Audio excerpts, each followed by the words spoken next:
हम सिर्फ जयंती का मना रहे हैं और देश अपने हाथ में नहीं ले रहे।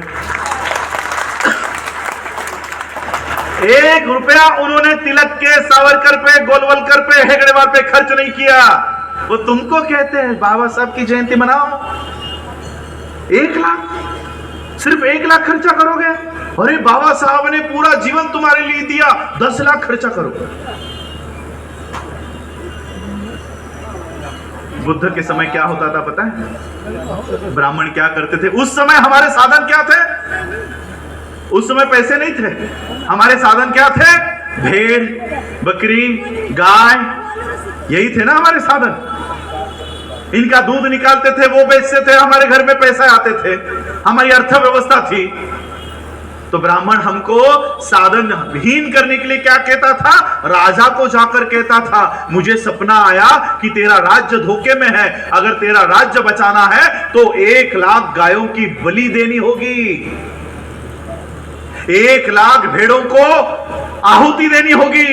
तो राजा क्या करता था? लोगों को बोलता था कि 1 लाख गायों की भेड़ बलि चढ़ानी है, 1 लाख भेड़ों की आहुति देनी है। तो लोग अपने गाय, बकरी, वो सारे काट कर उस हवन में डाल देते थे। ब्राह्मण हमको उस समय ऐसा साधन विहीन कर देता था।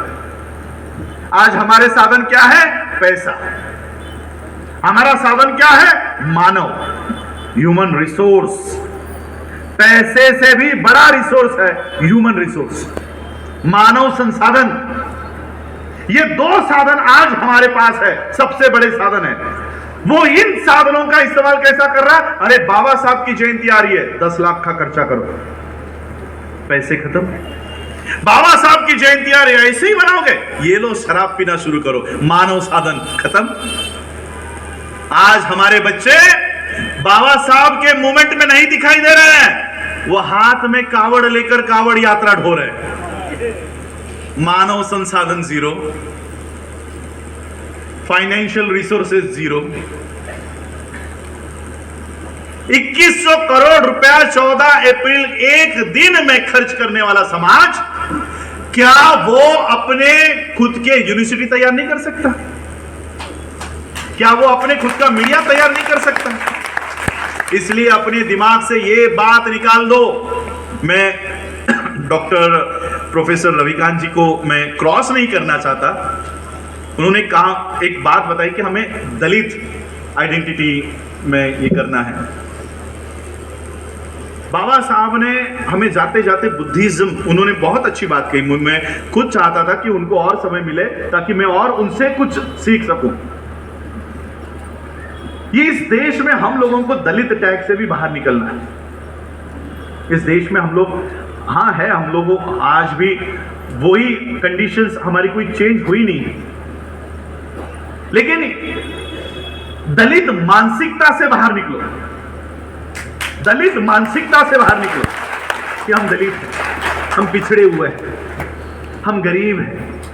काहे के गरीब? एक रात में 2100 करोड़ रुपया खर्च करते हो। ये तो 2020 की जयंती का आंकड़ा है। 2023 में जो जयंती मैंने देखी इस साल, लगभग पूरे देश का 5000 करोड़ का बजट था सिर्फ बाबा साहब की जयंती का। और मैं ये नहीं कह रहा हूं कि जयंती मत सेलिब्रेट करो, जयंती करो। 5000 क्या 50,000 करोड़ लगे ना, तब भी हम जयंती करेंगे। लेकिन किसने करनी चाहिए? 5000 करोड़ नहीं, 50,000 करोड़ खर्च करो, लेकिन किसने? साल में 365 डेज होते हैं, दिन होते हैं। साल में एक दिन बाबा साहब की जयंती आती है 14 अप्रैल को।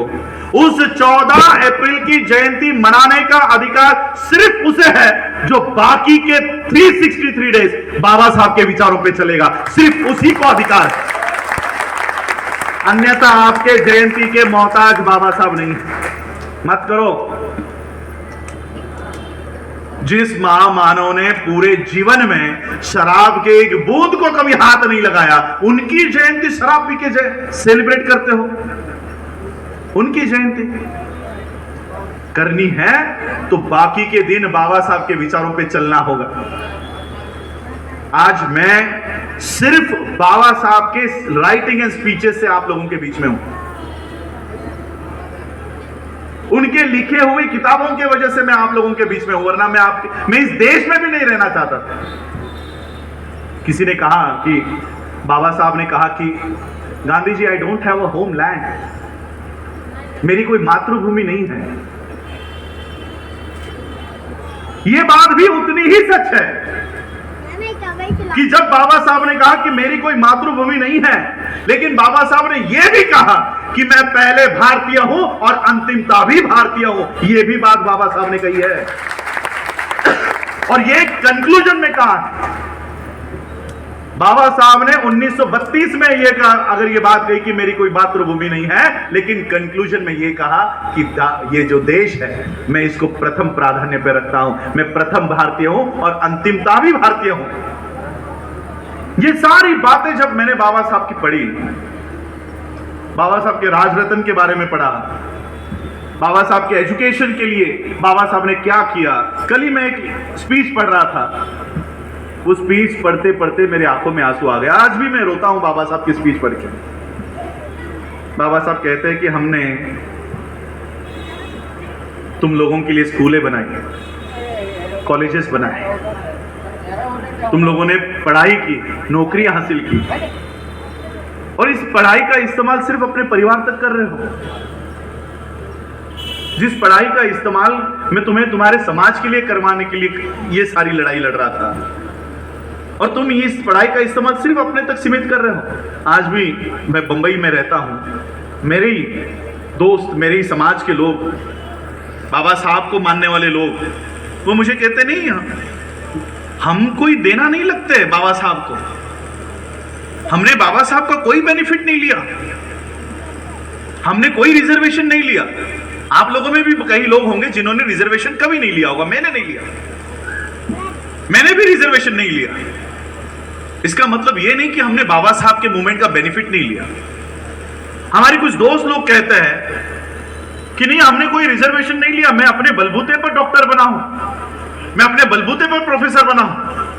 बोला ठीक है, तू अपने बलबूते पर ग्रेजुएट हुआ, तू अपने बलबूते पर पोस्ट ग्रेजुएट हुआ, तेरे माता पिता कितने पढ़े?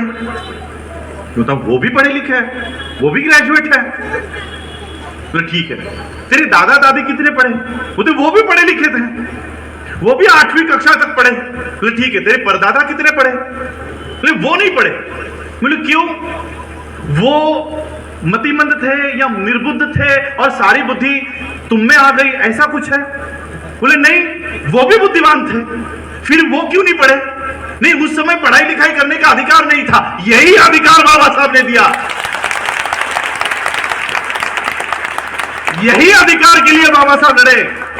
जो अधिकार तुम्हारे दादा परदादा को नहीं था, वो अधिकार के लिए बाबा साहब लड़े, तब जाकर तुम आज एसी क्लासरूम में बैठ पा रहे हो। बाबा साहब क्लासरूम के बाहर बैठकर तुमको एसी क्लासरूम में बिठाकर चले गए। इसलिए कभी अपने बच्चों में यह भावना मत निर्माण होने देना कि हम बाबा साहब का बेनिफिट नहीं ले रहे। सुबह उठने के बाद फिल्टर का जो पहला ग्लास में पानी लेकर पीते हो, वो भी बाबा साहब की देन है, उसके लिए भी बाबा साहब लड़े हैं। ये पानी तुम्हारे ग्लास में आए, इसलिए भी बाबा साहब उस समय 1937 में लड़े हुए हैं। इसलिए लड़े हैं। आज हम लोगों में ये भावना खत्म होते जा रही है और हम लोग सिर्फ अपने तक ही सीमित होते जा रहे हैं। बाबा साहब अंबेडकर जी ने हमारे हक और अधिकार के लिए अपने 4 बच्चे गवा दिए, अपने 4 बच्चे मर गए। जब बाबा साहब लंदन में पढ़ाई कर रहे थे तो माता रमाई का बाबा साहब के नाम से टेलीग्राम आया कि बाबा साहब हमारा सबसे पहला बच्चा बहुत बीमार है, बहुत बीमार है, उसके उपचार के लिए, दवाई के लिए कुछ पैसे चाहिए, कुछ पैसे अगर आपके पास हो तो मुझे भेज दो। बाबा साहब को ये टेलीग्राम मिला। वहां बाबा साहब ब्रेड का एक टुकड़ा, एक पीस पर बाबा साहब गुजारा कर रहे थे। बाबा साहब के पास पैसे नहीं थे, बाबा साहब कहां से भेजें? आज भी ये टेलीग्राम बाबा साहब का राइटिंग एंड स्पीचेस में लिखा हुआ है। क्या लिखते हैं बताए बाबा साहब बाबा साहब लिखते हैं कि रामू, बाबा साहब अपने पत्नी को माता रमाई को प्यार से रामू लिखते थे, रामू कहते थे। बाबा साहब लिखते हैं कि रामू, मेरे पास भी पैसे नहीं है, मेरे पास भी पैसे नहीं है, मैं एक ब्रेड का टुकड़ा खाकर गुजारा कर रहा हूं। अगर हमारा बच्चा बच नहीं सकता तो हमें उसे राजी खुशी जाने देना चाहिए। एक बाप अपने पहले बेटे के लिए कह रहा है कि हमें उसे जाने देना चाहिए। बाबा साहब ने ऐसा एक नहीं, दो नहीं, तीन नहीं, 4 बच्चे गवा दिए। 4 बच्चे गवा दिए। लेकिन बाबा साहब ने अपना सामाजिक आंदोलन बंद नहीं किया। बाबा साहब के 4 बच्चे मरे, लेकिन बाबा साहब आपके बच्चे ना मरे इसलिए 24 घंटे काम कर रहे थे कि आपके बच्चे नहीं मरने चाहिए। बाबा साहब का राज रत्न चला गया। मैं भी इस मोमेंट में नहीं आने वाला था। मेरा भी तय था ग्रेजुएशन, पोस्ट ग्रेजुएशन और फिर प्रदेश में नौकरी लेकर वहां सेटल हो जाना, और ये हुआ भी। मैंने मेरा एमबीए किया, 83% डिस्टिंक्शन से पास आउट हुआ। 8 लाख महीने की नौकरी मुझे मिली। लेकिन मेरे पिता का एक सपना था कि ठीक है, पढ़ाई की, पीएचडी कर रहे हो, मेरे हिसाब से मेरी इच्छा है कि पीएचडी बाबा साहब के विषय पे करो। तब तक बाबा साहब के बारे में पढ़ाई नहीं थी हमारी। बचपन में सोते समय बाबा साहब की कहानियां तो पिताजी सुनाते थे, लेकिन बाबा साहब का संघर्ष क्या है ये पता नहीं था। अब बाबा साहब पे पीएचडी करनी है तो बाबा साहब को पढ़ना पड़ेगा। तो पिताजी ने बाबा साहब की किताबें लाकर दे दी, ये पढ़ो। और जब ये शुरू किया, पढ़ना शुरू किया, तब बाबा साहब ने हमारे लिए क्या क्या किया है, ये सारी बातें जब सामने आई, what Congress and Gandhi have done to the untouchables, Gandhi ने किस तरह से पुनः पैक्ट करने के लिए किस तरह से अनशन किया, किस तरह से बाबा साहब को मजबूर किया। किसी ने कहा कि बाबा साहब ने कॉम्प्रोमाइज किया, नहीं। बाबा साहब का लेटर पढ़ो, क्यों आज बाबा साहब ने साइन की। बाबा साहब कहते कि एक तरफ गांधी की जान है और एक तरफ मेरे समाज की जान है। अगर गांधी को कुछ हो जाता है तो मेरे समाज के लोगों को मारा जाएगा, उनकी हत्या होगी, और मेरे समाज को जिंदा रखने के लिए मैं आज ये साइन कर रहा हूं। बाबा साहब अंबेडकर जी ने आज के दिन अपने लाए हुए अधिकार भले ही दे दिए, लेकिन संविधान के माध्यम से जितना हो सके उतना वापस अपने झोली में लाना भी शुरू किया। जब बाबा साहब के ऊपर हुए ये सारी बातों को मैं पढ़ रहा था, और खासकर मेरे नाम का इतिहास जब मैं पढ़ रहा था, मैं अपने पिता से बचपन में कॉलेज तक मैं हमेशा लड़ता था। मेरा जो नाम है राजरत्न, ये बाबा साहब के चौथे और आखिरी बच्चे का नाम है, और ये बाबा साहब का सबसे चहीता बच्चा था। तो मैं मेरे पिताजी से हमेशा लड़ता था, क्या मेरा पुराने जमाने का नाम रख दिया है, कोई इसको ठीक ढंग से नहीं बोलता। उत्तर प्रदेश में, पंजाब में तो इसको रत्न नहीं कहते, क्योंकि यहाँ रत्न नहीं रतन कहते हैं, तो राजरत्न हो जाता है। तो कोई लोगों को लगता है मेरा पहला नाम राज है, मिडिल नेम रतन है और सरनेम अंबेडकर है। राजरत्न एक ही नाम है, लोग उसको अलग अलग करके भी लेते। तो फिर मैं हमेशा झगड़ा करता था, क्या कैसा नाम रख दिया मेरा। तो मैं बचपन से राजरत्न नाम का इस्तेमाल ही नहीं करता था। मैं आज भी मेरे जो दोस्त है वो मुझे राज नाम से ही जानते हैं, बचपन से लेकर आज तक। मैंने भी कभी इस नाम का इस्तेमाल नहीं किया, मैं भी हेट करता था इस नाम को, पसंद नहीं करता था। जब मैंने इस राजरत्न का इतिहास पढ़ा, जुलाई 1926 में इसे डबल निमोनिया हो गया। उस समय बाबा साहब की आर्थिक हालात थोड़ी अच्छी थी, पैसे थे बाबा साहब के पास। डबल निमोनिया होने के बावजूद भी ये बच्चा घर में ही उस डबल निमोनिया से लड़ रहा था। मैं कभी कभी सोचता हूं, जब बाबा साहब के पास पैसे हैं तो बाबा साहब इस बच्चे को अस्पताल में भर्ती क्यों नहीं कर रहे। फिर से जवाब मिलता है, अस्पताल में तो लाख भर्ती करवाए, अस्पताल लेने भी तो चाहिए। कोई डॉक्टर उस समय हमारे बच्चों को हाथ लगाने के लिए तैयार नहीं था। ये बच्चा उस बीमारी से, डबल निमोनिया से, बुखार से घर में ही संघर्ष कर रहा था। बाबा साहब ने सोचा कितने दिन इस बच्चे के पास बैठे रहूं, आखिर में बाबा साहब अपने काम के लिए बाहर निकल पड़े। बाबा साहब हाईकोर्ट में एक काम के लिए गए और जैसे ही बाबा साहब हाईकोर्ट में पहुंचे, घर में माता रमाई ने देखा कि बच्चे का बुखार बढ़ते जा रहा है, राजरत्न का बुखार बढ़ते जा रहा है। 2.5 साल का ये बच्चा हो चुका था यार। माताएं बैठी, उनको पता है 2.5 साल का बच्चा कितना बड़ा होता है। चलता है, वो बोलता है, भागता है, दौड़ता है। यह बच्चा 2.5 साल का होने के बाद इसे डबल निमोनिया हो गया। बाबा साहब हाईकोर्ट में गए, माता रमाई ने देखा इसकी तबीयत बिगड़ते जा रही है। माता रमाई ने बाबा साहब के एक कार्यकर्ता को कहा कि बाबा साहब जहां कहीं पर भी हो, उन्हें तुरंत घर लेकर आओ। ये कार्यकर्ता हाईकोर्ट में पहुंचा और हाईकोर्ट में जाकर बाबा साहब से कहा कि बाबा साहब आपको तुरंत घर बुलाया है। बाबा साहब को पता चला क्या हुआ होगा। बाबा साहब अंबेडकर जी ने अपना सारा काम छोड़ा और एक टांगा करके बाबा साहब अपने उस 10 बाय 10 के घर में, जब बाबा साहब रहा करते थे, उस चाली के सामने आकर ये टांगा रुका।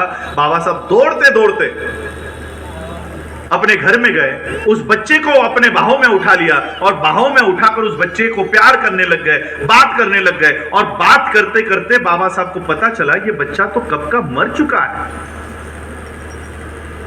बाबा साहब के आने से पहले ही वो बच्चा मर चुका था। बाबा साहब फूट फूट कर उस राजरत्नों को लेकर रोने लग गए। सभी लोग इकट्ठा हो गए थे, कार्यकर्ता इकट्ठा हो गए थे। कार्यकर्ताओं ने बाबा साहब को शांत किया। शांत करने के बाद बाबा साहब से सवाल किया कि बाबा साहब, अब बच्चे के शरीर पर बाप के पैसे से कपड़े लाने होते हैं, कफन लाना होता है, वो कपड़े लाने के लिए, कफन लाने के लिए पैसे दो।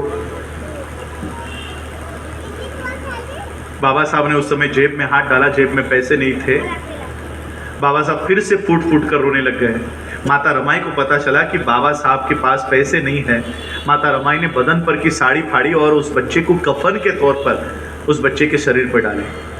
बाबा साहब, माता रमाई उस बच्चे का अंत विधि करके आए और उस बच्चे के याद में बाबा साहब लिखते हैं कि अभी अभी ये चलने बोलने लग गया था और जब मैं इसके साथ खेलता था तब इससे बात करता था कि तू मेरा शेर है, तू लड़ाकू घर में पैदा हुआ है। ये बाबा साहब के शब्द हैं। तू लड़ाकू घर में पैदा हुआ है और बड़ा होने के बाद मेरे अधूरे रहे हुए काम तुझे पूरा करना है। ये बाबा साहब अंबेडकर उस बच्चे से बात करते थे। 2.5 साल के बच्चे से, 2.5 साल के बच्चे से क्या बात कर रहे हैं कि मेरा अधूरा रहा हुआ काम तुझे पूरा करना है। ये जब बात मैंने खुद पढ़ी, मैंने वो किताब बंद की, बंद करने के बाद मैं वो सोच रहा था कि इसी बच्चे के याद पर मेरा नाम पड़ा है, इसी बच्चे के याद पर मेरे पिता ने मेरा नाम रखा है। अब मुझे पता चल रहा है कि मेरे पिता मुझसे क्यों चाहते थे कि मैं बाबा साहब के जीवन पे पीएचडी करूं, ताकि मैं बाबा साहब को पढ़ूं। और जब मैंने राजरत्न को पढ़ा, राजरत्न का हार्डली आधे 1 पेज का इतिहास, 1 पेज का इतिहास, मैंने अपने जीवन में तय किया कि जिस नाम से मैं भागते आ रहा था, जिस नाम को मैं छुपाते आ रहा था, इसके बाद मैं उस नाम को कभी नहीं छुपाऊंगा। और जो काम बाबा साहब उस 2.5 साल के बच्चे से करवाना चाहते थे, लेकिन उस बच्चे को इस देश की ब्राह्मणी व्यवस्था की वजह से आयु नहीं मिली, जीवन नहीं मिला। अगर उसको एक पैरासिटामोल मिल जाती, उसको दवाई मिल जाती, तो वो बच्चा जिंदा रहता और किसी इस राजरत्न को काम करने की जरूरत नहीं पड़ती। बाबा साहब का वो बच्चा बाबा साहब के काम पूरा कर पाता अगर वो जिंदा रहता। लेकिन समस्या यह है कि वो जिंदा नहीं बचा, उसको जीवन नहीं मिला। और उन्हीं बाबा साहब के परिवार में आज मैं पैदा हुआ हूं। मैं आज से कसम खाता हूं कि आज मैं अपना जीवन समाप्त करता हूं और उस राजरत्न का जीवन शुरू करता हूं जिस राजरत्न के लिए बाबा साहब ने यह सपना देखा था कि बड़ा होने के बाद तू मेरा अधूरा रहा हुआ काम पूरा करेगा। और तब से मैं उस राजरत्न का लाइफ जी रहा हूं। मैं अपने विचारों को पूरा करने के लिए, अपने मंशाओं को, अपने सपनों को पूरा करने के लिए नहीं काम कर रहा। मैं बाबा साहब के उस राजरत्न से, बाबा साहब क्या काम करवाना चाहते होंगे, वो काम मैं आज अपने जीवन में कर रहा हूं। और इसलिए जब मेरी पढ़ाई हुई ये नौकरी के 3 आज भी मेरे फाइल में, 3 वो लेटर्स, रिमाइंडर लेटर्स आज भी मेरे फाइल में। कब ज्वाइन कर रहे हो, कब ज्वाइन कर रहे हो।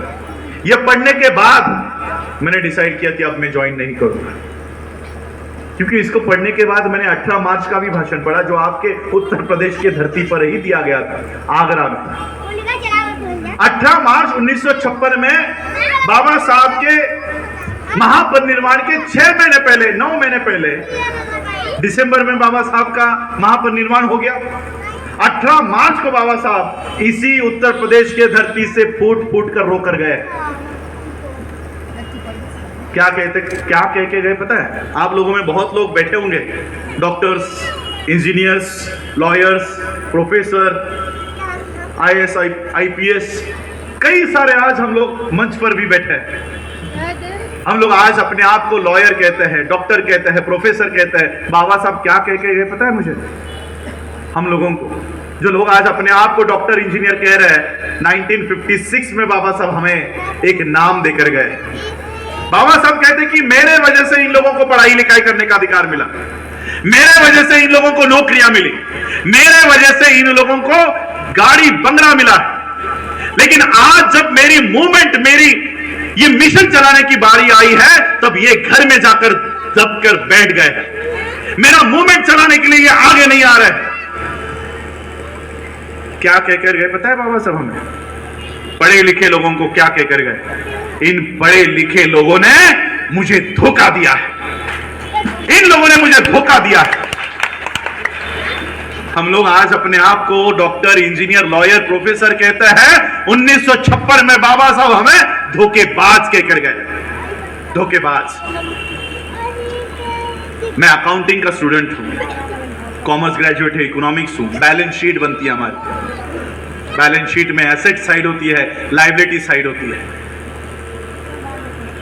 जब मेरा जीवन का अंत होगा, तब मैं अपने जीवन की बैलेंस शीट अपने आंखों के सामने लाऊंगा, और मैंने तय किया है कि मैं अपने जीवन के बैलेंस शीट में अपना नाम धोखेबाज के साइड नहीं लिखवाऊंगा। मैं अपने शिक्षा का इस्तेमाल अपने समाज के लिए करूंगा। ये जब निर्णय लेकर मैं अपने समाज में उतरा, तब मेरे दोस्तों ने मेरी, आज उसको आप ट्रोलिंग कहते हो, मेरी खिल्ली उड़ाना शुरू किया, मेरा मजाक बनाना शुरू किया। हमसे ज्यादा मार्क तुझे है, हमसे ज्यादा पैकेज तुझे है,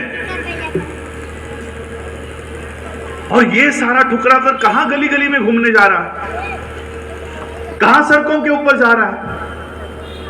अगर ये एक्सेप्ट नहीं करना था, ये नौकरी नहीं करनी थी, तो इतनी पढ़ाई लिखाई क्यों की, इतनी मेहनत क्यों की? रात को 3 बजे उठता था मैं, 3 बजे उठकर 3:30 बजे से सुबह 7 बजे तक पढ़ाई करता था, और फिर कॉलेज को भागता था।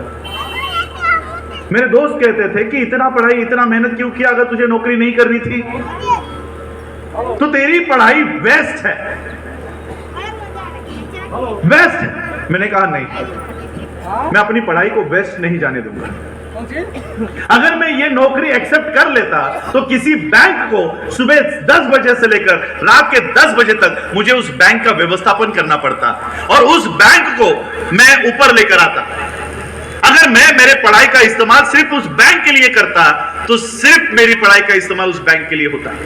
मैं मेरी पढ़ाई का इस्तेमाल सिर्फ उस बैंक के लिए नहीं करूंगा, मैं मेरे पढ़ाई का इस्तेमाल मेरे समाज के लिए करूंगा, और उसको ऊपर लेकर आने का कोशिश करूंगा। और इसलिए मैं आज अपनी पढ़ाई का इस्तेमाल अपने समाज के लिए कैसे हो, उसके लिए मैं काम कर रहा हूं। जो बैंक 1923 का आज मैं उदाहरण दिया, आज उसके ऊपर मैंने काम किया है। 1 महीने में, 1.5 महीने में आज भारत की नहीं, विश्व की बौद्धों की सबसे पहली बैंक तैयार होने जा रही है, और वो हम लोगों ने इसकी शुरुआत की। Doctor Bhimrao Ramji Ambedkar multi state cooperative bank के नाम से 1 महीने में हमको रजिस्ट्रेशन प्राप्त हो। किसी भी समाज का बैकबोन, रीढ़ की हड्डी अर्थव्यवस्था होती है। आज बताइए, आपकी अर्थव्यवस्था है? आप ही की है, पैसे आपके हैं। अडानी नाम का जो उद्योजक है, उसके लिए खबरें चलती है कि विश्व का सबसे रिच अमीर उद्योजक इतनी है, ये आधी इंफॉर्मेशन है। विश्व में सबसे ज्यादा अमीर आदमी की सूची में अडानी का नाम है और विश्व में सबसे ज्यादा कर्जा लेने वाला आदमी भी अडानी है। सबसे ज्यादा कर्जा इस देश में किसी ने लिया है तो वो अडानी है। ये मैं काल्पनिक बात नहीं कर रहा हूं, रियल है, फैक्ट है। पिछले 3 महीने पहले स्टेट बैंक ऑफ इंडिया ने अडानी का 72,000 करोड़ रुपए का लोन माफ किया। उससे पहले 14,000 करोड़ माफ किया। ऐसे करते करते 2 से 3 लाख करोड़ रुपया अडानी का माफ किया। सोचो, ये माफ करने वाली रकम है, एक्चुअल लोन कितना होगा। और जो अडानी विश्व का इतना अमीर आदमी है, स्टेट बैंक ऑफ इंडिया आपके यहां पर भी है, सरकारी बैंक है। एक तरफ निर्मला सीतारमण कहती है कि हम सारे सरकारी संस्थाओं को बंद करने वाले हैं, बोल रही है ना, सारे सरकारी संस्थाएं बंद हो रही है। तो जब तुमको सरकारी संस्था बंद करनी है तब उस सरकारी संस्था से लोन क्यों ले रहे हो? क्यों लेते हो लोन? जब सरकारी गवर्नमेंट पब्लिक सेक्टर नहीं चाहिए तुम्हें तो पब्लिक सेक्टर का पैसा क्यों ले रहे हो? अब आप मुझे बताओ, क्या अडानी नाम का उद्योजक किसी एसबीआई के बैंक में अपना पैसा रखता होगा? उसके अकाउंट कहां पर है पता है? Bank of America, bank of China, Swiss bank, इन सारे इंटरनेशनल बैंक्स में अडानी के खाते हैं। जब वो अपना एक भी रुपया भारत के किसी भी बैंक में नहीं रखता तो भारत के सारे बैंक उसका लोन माफ क्यों कर रहे हैं? चलो माफ कर रहे, अलग बात है। तो अडानी एक भी रुपया एसबीआई में नहीं रखता और वो अडानी को इतना लोन दे रही है, तो अडानी को लोन देने के लिए इस बैंक में पैसे रखता कौन है? एसबीआई में पैसे किसके हैं? तुम लोगों की। 140 करोड़ लोगों का ये देश है। 100 करोड़ लोगों ने भी हजार रुपया भी रखे तो कितनी बड़ी रकम हो जाती है। मिनिमम बैलेंस ही अभी 500 रुपए, 100 रुपए, 1000 रुपए, 10,000 रुपए बैंकों के हैं। तो आज सबके पैसे बैंक में हैं। सबके पैसे अगर बैंक में है तो हम हमारे मेहनत की कमाई इन बैंकों में रखते हैं और ये बैंक सारा पैसा उठाकर किसको दे रही है? अडानी अंबानी को। गलती उनकी नहीं है, गलती हमारी है कि इन 75 सालों में वो पैसा रखने के लिए हमने प्लेटफॉर्म तैयार ही नहीं किया। बैंक क्या है? पैसा रखने का प्लेटफॉर्म है, मंच है, पैसा रखने का मंच है। तो पैसा रखने के लिए अगर हम अपना मंच तैयार कर सकते हैं तो हम अपना पैसा अपना मंच पे रखते हैं। इन 72 सालों में, इन 75 सालों में हमने अपना एक भी मंच तैयार नहीं किया और मजबूरन हमें अपना पैसा उनके बैंकों में रखना पड़ता है और हमारे पैसों से ब्राह्मणी व्यवस्था को हम मजबूत कर रहे हैं।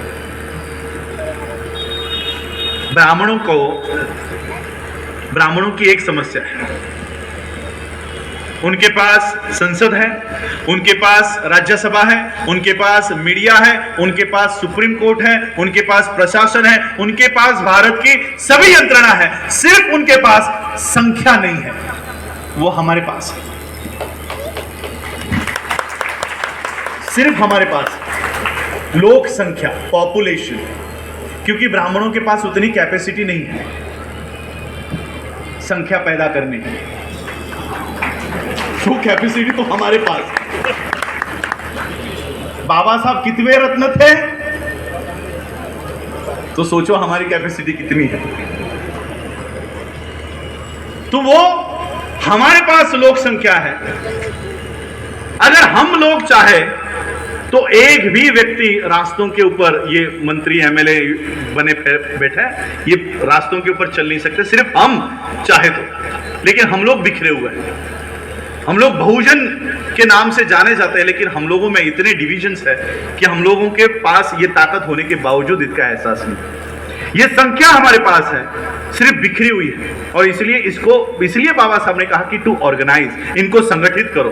इस संगठित करने के लिए हमें प्लेटफॉर्म्स की जरूरत है, मंच की जरूरत है। हमारा पैसा अगर संगठित रूप में एक ही बैंक में हम तैयार कर सके, हमने ऐसी बैंक का निर्माण किया है, ऐसे बैंक का कि भारत के सारे लोग ये 2 महीने के बाद, 3 महीने के बाद सारे बैंक से अपना पैसा विड्रॉ करके हम अपने ही बैंक में रखेंगे और ये पैसा हम अपने बच्चों को उद्योग व्यवसाय करने के लिए देंगे। ये पैसा हम अपने बच्चों को फॉरेन एजुकेशन लेने के लिए खड़ा करके देंगे। पैसे तो हमारे पास है, उनके पास उन्होंने कानून का उपयोग करके ये सारे मंच बनाकर रखे हुए, इसलिए ये काम हम लोगों को करना है। आप लोगों के बीच में जो पढ़े लिखे लोग हैं, ये उनकी जिम्मेदारी है। समाज आज भी फॉलो करने के लिए तैयार है। मुझे बहुत लोग कहते हैं कि समाज साथ नहीं देता। आज मैं देखता हूं अनपढ़ लोग मुझे कहते हैं कि साहब क्या करना है बताओ, हम आपके पीछे। अनपढ़ लोग तैयार हो जाते हैं, पढ़े लिखे लोग उनके 4 सवाल होते हैं। सवाल होने भी जरूरी है, तर्क भी होने जरूरी है, लेकिन आज समाज तैयार है उनको दिशा देने के लिए। हमारे पढ़े लिखे लोगों को आगे आकर उनको समाज को दिशा देने की जरूरत है। जब हमारे समाज का एक आईएएस बना तो बाबा साहब ने क्या इच्छा व्यक्त की पता है उनसे? सिर्फ एक ही इच्छा व्यक्त की। बाबा साहब ने पहला आईएएस बना, कलेक्टर बना। कलेक्टर बनने के बाद बाबा साहब को यह बात पता चली कि अरे हमारे समाज से कोई बच्चा आईएएस की परीक्षा पास हो गया है। ये यूपीएससी भी बाबा साहब की देन है।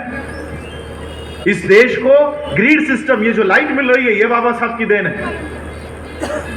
यूपीएससी बाबा साहब की देन है, बैंकिंग सिस्टम बाबा साहब की देन है, कॉन्स्टिट्यूशन बाबा साहब की देन है।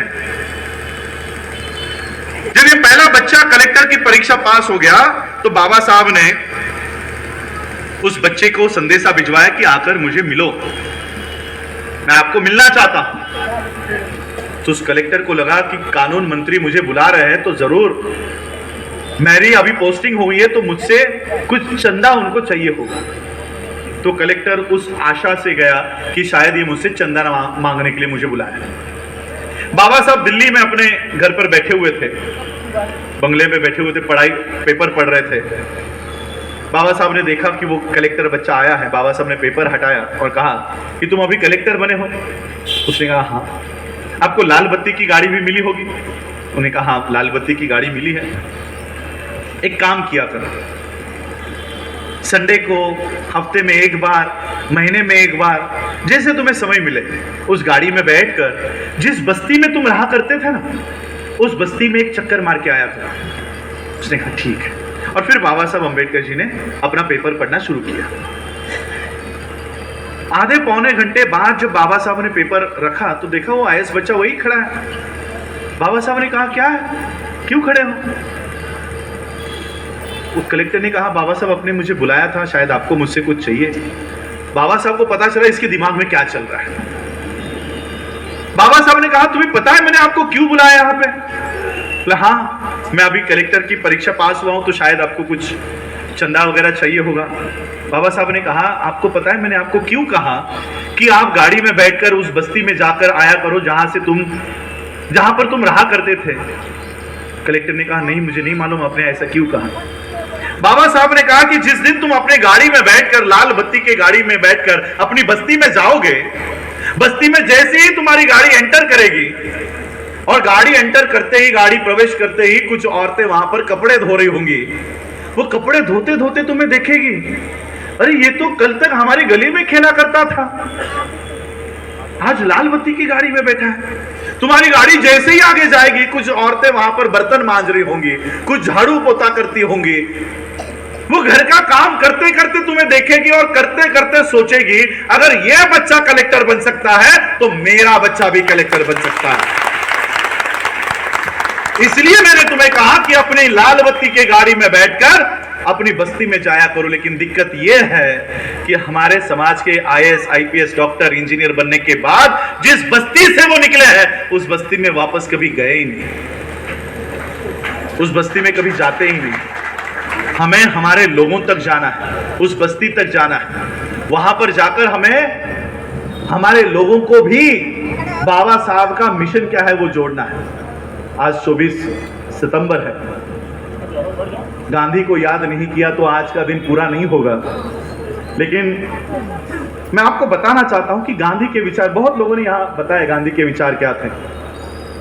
गांधी चातुर्वर्ण के पुख्ता समर्थक थे, जाति व्यवस्था के समर्थक थे।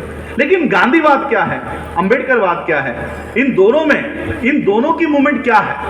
देखिए, गांधी भी बैरिस्टर है, हाँ 10वीं में 4 बार फेल होने के बाद बैरिस्टर बने, वो अलग बात है।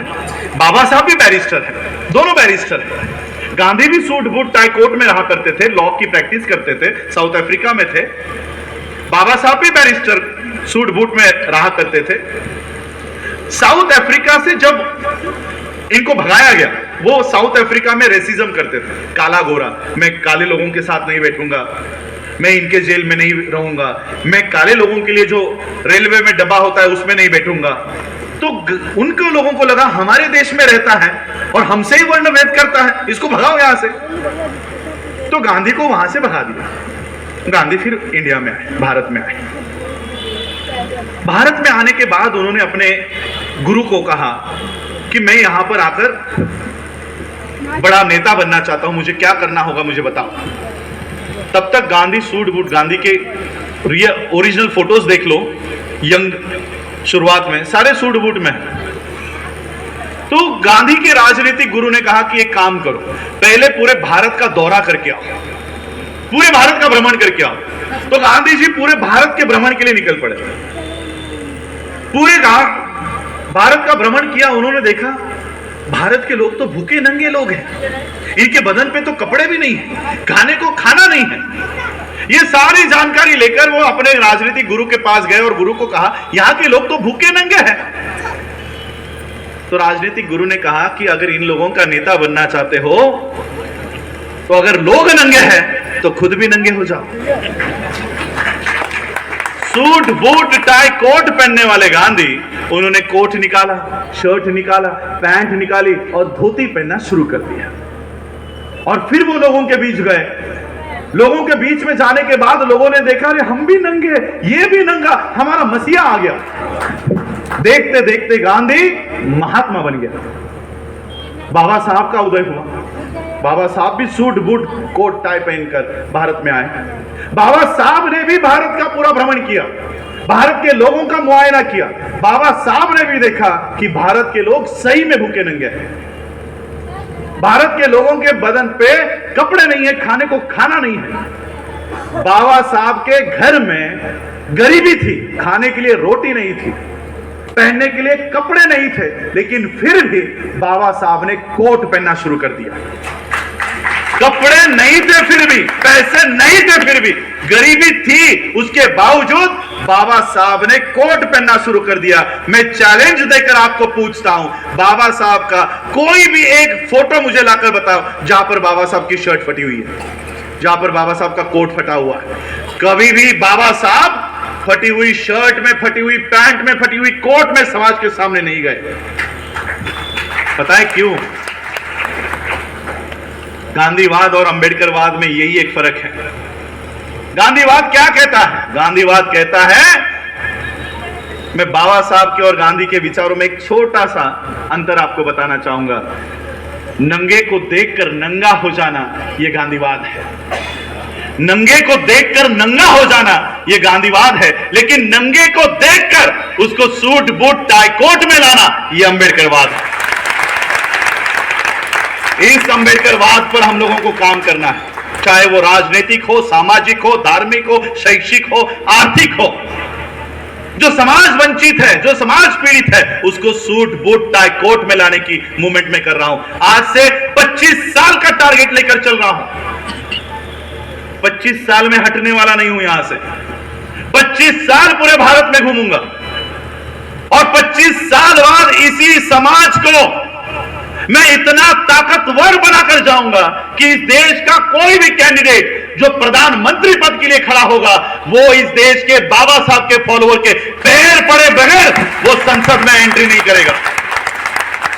कि तुम्हारा भी देखते हैं ना, आज हम लोग 0.4% जैन मुनियों के पैर पड़कर इस देश का प्रधानमंत्री आशीर्वाद लेकर संसद में जाता है। क्यों? 0.4% है जैन, लेकिन इकोनॉमिकली स्ट्रांग है, अर्थव्यवस्था उनके हाथ में है। जैनों ने अगर मोदी की मदद नहीं की, मोदी सरपंच की इलेक्शन भी नहीं जीत पाएगा।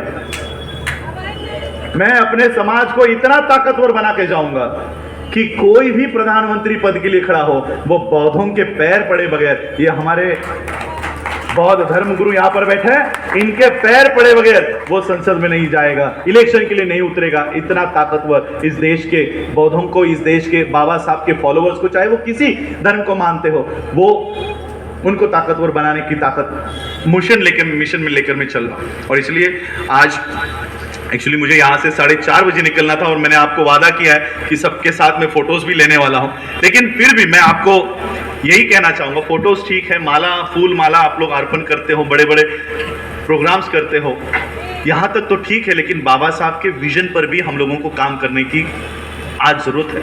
हमारे खुद के स्कूल्स होने चाहिए, खुद के एजुकेशन इंस्टीट्यूट्स होनी चाहिए। बाबा साहब अम्बेडकर जी टेक्सटाइल मिल खड़ी कर सकते थे, बाबा साहब अम्बेडकर कॉटन इंडस्ट्री खड़ी कर सकते थे, पेपर मिल खड़ी कर सकते थे, शुगर फैक्ट्री खड़ी कर सकते थे, लेकिन बाबा साहब ने अपने परिवार के लिए टेक्सटाइल मिल, शुगर फैक्ट्री ये खड़ी नहीं की। मेरे समाज के बच्चे पढ़ लिखने चाहिए, इसलिए doctor Ambedkar college, people's education society, Anand Bhavan, Siddharth college, Buddha भवन, ये सारे कॉलेजेस खड़े किए ताकि हमारे बच्चे पढ़ लिख जाए। इसलिए 1946 में अगर बाबा साहब ये कर सकते हैं, 2023 में हम क्यों नहीं कर सकते? 2023 में क्यों नहीं कर सकते? इसलिए हमारी यूनिवर्सिटीज हो, हमारी बैंक्स हो, ये सारे योजनाओं पर हम लोग काम कर रहे हैं। इन सारी योजनाओं पर आप लोगों का साथ में चाहूँगा कि ये सारे काम हम लोग करें। बाबा साहब की जयंती हम लोग मना रहे हैं, बाबा साहब की जयंती के ऊपर हम लोग खर्च कर रहे हैं, वो भी हम लोग करें, लेकिन साथ ही साथ बाबा साहब के विजन को भी पूरा करें। आज की हालात देश के संविधान की, किस तरह से देश के एक एक आर्टिकल को हटाया जा रहा है, मिटाया जा रहा है, ये सभी हम लोगों को देखना है। बाबा साहब ने हमें जो संविधान दिया वो केवल 395 आर्टिकल्स की कोई किताब नहीं है, कोई 300-350 पन्नों की कोई किताब नहीं है। जाते जाते मैं बाबा साहब की ये याद आपको बताना चाहूँगा कि क्या देकर गए हैं बाबा साहब हमें। बाबा साहब जब 25 नवंबर 1949 को संविधान सभा में अपना भाषण करके आए, जिस भाषण का उल्लेख डॉक्टर रविकांत जी ने किया, अलीपुर रोड के बंगले पर जाने के बाद बाबा साहब अपने आराम कुर्सी पर बैठे। आराम कुर्सी पर बैठने के बाद बाबा साहब ने अपनी आंखें बंद कर ली। आंखें बंद करने के बाद बाबा साहब की आंखों से आंसू बहना शुरू हुआ। बगल में नानक चंद रत्तू खड़े थे। नानक चंद रत्तू ने देखा कि बाबा साहब रो रहे हैं। अब बाबा साहब को कैसे उठाऊं और कैसे पूछूं कि बाबा साहब अब क्यों रो रहे हैं, ये हिम्मत उनको नहीं हो रही थी। तो बाबा साहब के पैरों के यहाँ वो बैठे और बाबा साहब के पैर दबाते दबाते बाबा साहब से उन्होंने कहा कि बाबा साहब, अभी आप भारत को एक अच्छा संविधान देकर आए हो, एक अच्छी व्यवस्था देकर आए हो, किस बात का दुख है आपको, आप क्यों रो रहे हो? बाबा साहब ने आंखें खोली और बाबा साहब ने कहा कि रत्तू, मुझे आज मेरे बेटे की याद आ गई, मेरा बच्चा राजरत्न, मुझे आज मेरे बेटे की याद आ गई कि एक समय था कि मेरा बेटा इस दुनिया से विदा होते समय मैं उसके शरीर पर कफन तक डाल नहीं सका, लेकिन रत्तू, आज मैंने इस देश को संविधान निर्माण करके दिया है और एक ऐसी व्यवस्था मैंने भारत में लागू कर दी है कि मेरा आने वाला हर एक राजरत्न ये सूट बूट टाई कोट में पैदा होगा। ऐसी व्यवस्था मैंने भारत को तैयार करके दी। ये 395 आर्टिकल का कोई ग्रंथ नहीं है जो बाबा साहब हमको देकर गए हैं। बाबा साहब हमें सूट बूट टाई कोट की व्यवस्था देकर गए हैं और इसी सूट बूट टाई कोट की व्यवस्था को हटाने के लिए यहाँ की ब्राह्मणी व्यवस्था काम कर रही है। इसे आने वाले 2024 में मैं आपसे आज ये वादा लेकर जाना चाहता हूं, इस उत्तर प्रदेश की धरती से, जहां से सबसे ज्यादा मेंबर ऑफ पार्लियामेंट संसद में जाते हैं, ये बात 2024 तक आप लोगों को याद रखनी चाहिए, और जिस दिन वोट देने की बारी आए उस दिन बाबा साहब के इस त्याग को भूलना नहीं। मैं किसी पार्टी का यहां नाम नहीं लेना चाहता, वरना मेरे ऊपर टैग लग जाता, ये इस पार्टी का प्रचारक है, उस पार्टी का प्रचारक है। इसलिए मैं किसी पार्टी का, क्योंकि हमारे में भी अब यहां यूपी में भी वो शुरू हो रहा है, महाराष्ट्र में तो हमने आरपीआई के टुकड़े टुकड़े कर दिए, अब बाबा साहब का हाथी बचा है, अब हाथी के भी टुकड़े टुकड़े होने शुरू हो गए हैं। तो मैं किसी पार्टी का यहां पर प्रचार नहीं करना चाहता, लेकिन एक बात आपसे जरूर चाहता हूं कि जिस दिन आप अपना वोट डालने के लिए जाओगे, वो बटन दबाओगे, वो बटन उस पार्टी का दबाना जो बीजेपी को हराने की ताकत रखता है।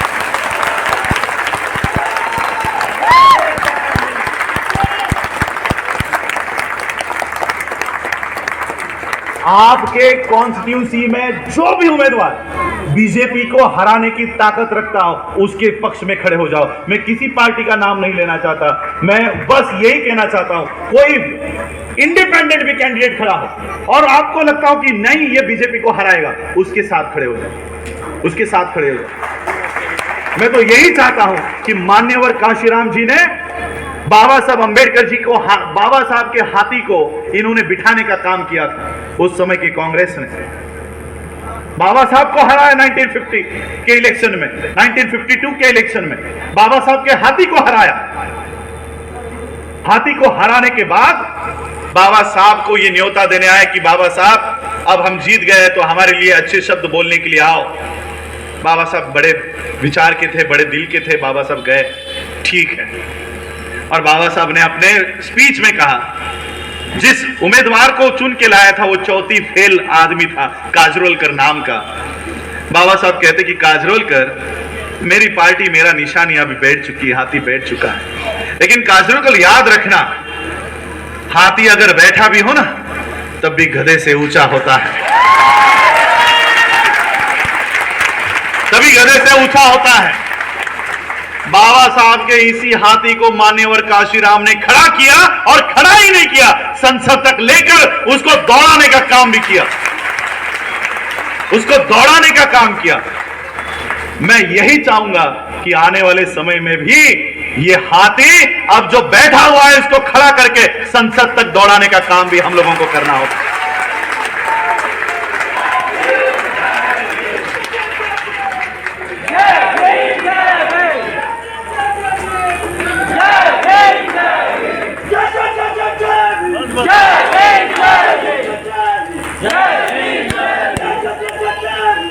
2024 में इस इलेक्शन में अगर आपने किसी के पैसे लिए, आपने किसी की शराब ली और आपने किसी की साड़ियां ली, तो ये आपकी आखिरी इलेक्शन होगी।